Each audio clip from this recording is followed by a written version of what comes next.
And I've also, on another note, honey badger sighting that you would have loved to have seen, obviously, was, and it's just to tie into the as tough as a badger, so ties as a ratel. We were following a leopard years ago. This is probably 2003, 4 somewhere, on drive, and we're just north of Buffelshoek Dam. And it's a long story, I'll keep it short. But so we sat with a leopard for quite a while, a young leopard, about a 2-year-old, just independent male. And he was sleeping and he wasn't doing much, and the guests I had were going to leave that day. They didn't have the opportunity like you to come and drive all the time, so we really wanted to see the leopard do something else than sleep. And we waited and we waited, and we were running late for breakfast, and I radioed the lodge and said we'll be a bit late. And the next thing, the leopard got up and started walking a little bit, and we were very happy. And then we saw a honey badger running in the distance, and they've got this fantastic little, like, sort of little loping trot, and the honey badger is just going along. You can almost imagine him whistling. And the leopard stalked him a little bit and ran up to him. The honey badger ignored him flat, didn't even show that he knew the leopard was there. And the leopard came right up behind the badger and tapped his back leg, and the badger still didn't do anything, just kept on trotting. And then the leopard grabbed it behind the sort of shoulder blades on the neck. And I've heard it before from reading and from other people that honey badgers, the skin is very loose.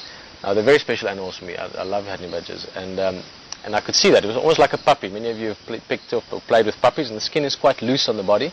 And it was like, and the leopard grabbed it at the scuff of the neck here, and the honey badger literally turned a little bit in the skin like that, and it managed to get hold of the leopard's one leg, sort of the right leg here, and it literally grabbed it like this, and it was a little bit like in the cartoons where it grabs the leg and it just went, and he started biting and making a horrible noise, and it lasted maybe 5 seconds or 8 seconds. And Abel, who many of you have heard the name of or seen on drives, he's a guide here now, he was my tracker. And he just climbed back from the tracker seat over the bonnet towards me, because he was just worried about this honey badger letting go of the leopard and going for us now, because Abel's seen a honey badger chase a lioness off an impala, so he's got fair amounts of reason to have respect. And the leopard let go, obviously, and the honey badger just trotted on, as if nothing had happened, as if the whole episode with the leopard just hadn't happened. Just trotted on like that. And the leopard sat there looking very disgruntled and confused and bleeding all over from its leg. And it was so, yeah, the stuff as a badger. It doesn't come for no reason to say. Well, you must have a lekker trip. Enjoy your time off. And thank you very much. Yeah, I'm looking forward to it. And enjoy the fire. Good luck with that. I'm almost used to it now. The sweat is cooling me down.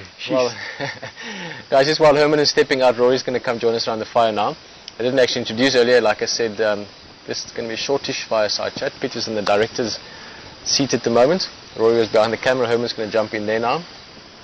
Well, I'm not used to the fire. I was sweating behind the camera somewhat. Whenever I see people hot around the fire, I inevitably think hot around the fire. Welcome around the fire again, Rory. Thanks, Pete. It's good to be here, man. Very good. Yeah, it's been a number of things I actually want to chat about. Just a bit of wildlife. We haven't spoken that much about wildlife tonight yet, but the elephants we had the other day, yesterday morning. We actually had an amazing day yesterday with the Ellies and then Karula. Yeah.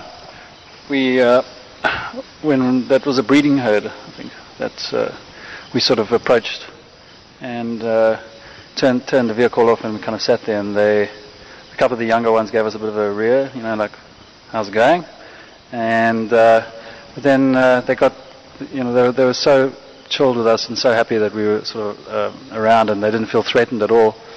And then the young ones came out. There was a tiny little 2 month, about 2 months. Yeah, about 2 months. The one that was jumping up on his back legs. And just sort of displaying all the sort of natural behaviors that the elephants would normally do. Yeah.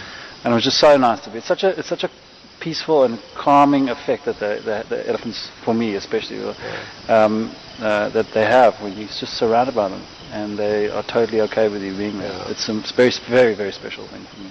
So yeah, that was nice. And obviously seeing Karula almost on a hunt was nice. Drinking at the water, lying on termite, like perfect light. Oh, it was gorgeous. Yeah. We had a lucky day yesterday, and actually just thinking of the same Ellies this morning on drive. Herman was on camera. We had the same herd again. I thought, I'm hot, but it looks like you're sweating. I was standing over the camera, and the fire's kind of, the heat's coming straight towards the lens. And I was standing over the camera now, and I'm trying to focus, but the sweat beads dripping down in front of me into my eyes. I couldn't see properly anyway. Yeah, no, it certainly has been hot out here. Now, just with those same Ellies, and the same little youngster this morning did the same. Well, he didn't jump up in his back legs, but it came again took us a while. We sat with them for a while. We followed them, and you know, eventually they relaxed more and more and more. And then again, the young one came out right in front of the car, as far as a fire away almost, and gave a whole little display again. So hopefully we see them again tomorrow as well. That'll be tomorrow nice. morning on drive will be great. Sure. Well, speaking of the heat, we spoke about the animals earlier. We've spoken about the heat and the weather a little bit, but I'm going to ask Pete as well later. I forgot to ask Herman how we deal with the heat, but yeah, the last few days have been incredibly hot. We've had 36 degrees quite often at about 7:30 in the morning already, and I was going to ask us how do we cope with it. Obviously, the elephants, we see them every day between 11 and 2 or so. They're normally around there for an hour or two, having a bit of a mud wallow and a splash and a swim, and rather than me telling us, I thought maybe, especially since you like the water a lot, how do we cope with the heat around here, around camp? Yeah, you can't see it from, but it's very close to. It's actually right behind us, right behind this fence. Through this. Through this fence, there's a little pond here. It's a nice pool, thanks to Warren. And yeah, we spend many hours, if not in it, around it. Just the occasional dip.